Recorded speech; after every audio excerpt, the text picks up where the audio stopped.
Hello అండి. చాలా రోజుల తర్వాత బీరకాయ పప్పు చేస్తున్నాను. సో, చూసేద్దాం రండి ఎలా చేశాను ఏంటి అని. చాలా సింపుల్‌గా చేస్తున్నాననమాట. సో, మీకు కూడా చూపిస్తాను ఎలా చేశాను అని. సో, కొంచెం ఆయిల్ వేడెక్కిన తర్వాత ఆవాలు, జీలకర్ర, కొంచెం ఆనియన్స్ అండ్ ఒక 5, 6 మిర్చి అయితే యాడ్ చేశాను.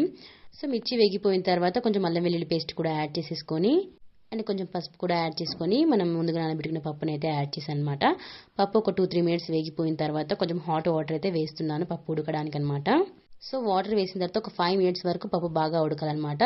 పప్పు కొంచెం ఉడికిపోయిన తర్వాత మనం ముందుగా కట్ చేసి పెట్టుకున్న బీరకాయలు అయితే యాడ్ చేస్తున్నాను. సో, బీరకాయలు కూడా యాడ్ చేసుకున్న తర్వాత మొత్తం కలిపి పెట్టేసుకొని మూత పెట్టేసుకోవాలి. ఒక 5 మినిట్స్ వరకు అవి కూడా మగ్గాలి కాబట్టి. అవి కొంచెం మగ్గిపోయిన తర్వాత టమాటాలు అయితే 2 యాడ్ చేసుకుంటున్నాను. వాటి మీద కొంచెం సాల్ట్ కూడా యాడ్ చేసి అలాగే మూత పెట్టేసుకుంటే టమాటో తొందరగా ఉడుకుతుందన్నమాట.